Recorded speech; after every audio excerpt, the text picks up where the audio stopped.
बांग्लादेश आज एक बहुत खतरनाक मोड़ पर खड़ा है। आर्मी के दो हिस्से हो रहे हैं, पॉलिटिकल किलिंग्स हो रही हैं, माइनॉरिटी अटैक्स और इलेक्शन से पहले बहुत बड़ी अस्थिरता है। सवाल यह है कि क्या बांग्लादेश सिविल वॉर की तरफ बढ़ रहा है?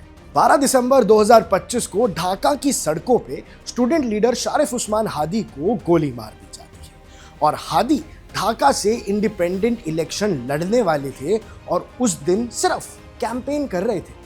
6 दिन तक जिंदगी और मौत से लड़ने के बाद 18 तारीख को हादी की मौत हो जाती है, लेकिन इसके बाद बांग्लादेश में हिंसा भड़क उठती है और इस हिंसा का सबसे बड़ा शिकार बनते हैं हिंदू माइनॉरिटी। 18 दिसंबर से अब तक 7 हिंदुओं की हत्या हो चुकी है और इस बारे में आप जानते हैं, लेकिन बांग्लादेश अब सिविल वॉर की तरफ जा सकता है क्योंकि आर्मी ही अब पक्षपात कर रही है। सबसे पहले तो आर्मी का स्टूडेंट्स के साथ क्या पंगा है वो समझिए। स्टूडेंट लीडर्स का सीधा आरोप है कि इस हिंसा के पीछे आर्मी और पुलिस का बड़ा हाथ है। उनका कहना है कि बांग्लादेश आर्मी दिखावे के लिए न्यूट्रल है, लेकिन अंदर ही अंदर इंटरिम यूनिस गवर्नमेंट से वो बिल्कुल खुश नहीं है। स्टूडेंट्स का दावा है कि आर्मी का एक फैक्शन सिर्फ सत्ता पर कब्जा करना चाहता है और इसी वजह से वो टारगेटेड पॉलिटिकल किलिंग्स कर रहा है ताकि तमीज से इलेक्शंस ही ना हो पाए, ऐसा आरोप है कुछ स्टूडेंट्स का।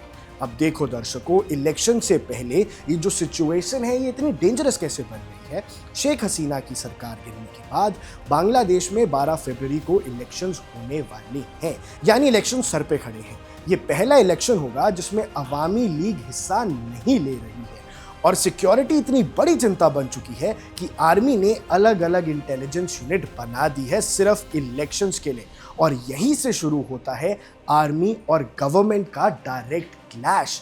यानी वहां भी क्या डिक्टेटरशिप की तैयारी हो रही थी, ये बात इस बात से आपको समझ लेनी चाहिए। आर्मी और इंटरिम गवर्नमेंट की जो तनाव था उसकी वजह से पिछले 18 महीनों में 2 बड़े मुद्दों पर आर्मी और यूनिस गवर्नमेंट आमने सामने आ चुकी हैं। सबसे पहला जो मुद्दा था वो था आर्मी चीफ ने सरकार को वार्निंग दी थी कि इलेक्शन डिले नहीं होने चाहिए और आर्मी को हर डिसीजन में इंक्लूड किया जाए, ये मांग थी। और दूसरा था कि बांग्लादेश बॉर्डर पर यूएन की तहत रोहिंग्या कॉरिडोर को लेकर आर्मी ने सरकार को बिना पूछे डिसीजन लेने पर टोक भी दिया और ये सब दिखाता है कि आर्मी सरकार के डिसीजन से खुश नहीं है और आर्मी ही सरकार से सवाल उठा रही है। अब दर्शकों, सिविल वॉर का जो एंगल है वो कहां से आता है? स्टूडेंट पार्टी एनसीपी के इंटरनेशनल हेड अलाउद्दीन मोहम्मद का ये कहना है कि आर्मी और एजेंसीज मिलकर वायलेंस कर रही हैं ताकि यूनिस गवर्नमेंट गिर जाए और इलेक्शंस ही ना हो पाए।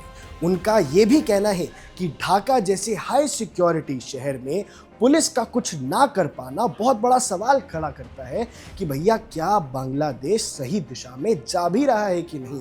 साथ में एक पाकिस्तान कनेक्शन भी है दोस्तों, और वो कुछ डिफेंस एक्सपर्ट्स का मानना है कि पिछले साल के कूप के बाद पाकिस्तान ने बांग्लादेश में अपनी एक्टिविटी को बढ़ा दिया है और आर्मी के अंदर जमात सपोर्टिंग और एक्सट्रीमिस्ट सोच वाले लोग पाकिस्तान के इशारों पर काम कर रहे हैं।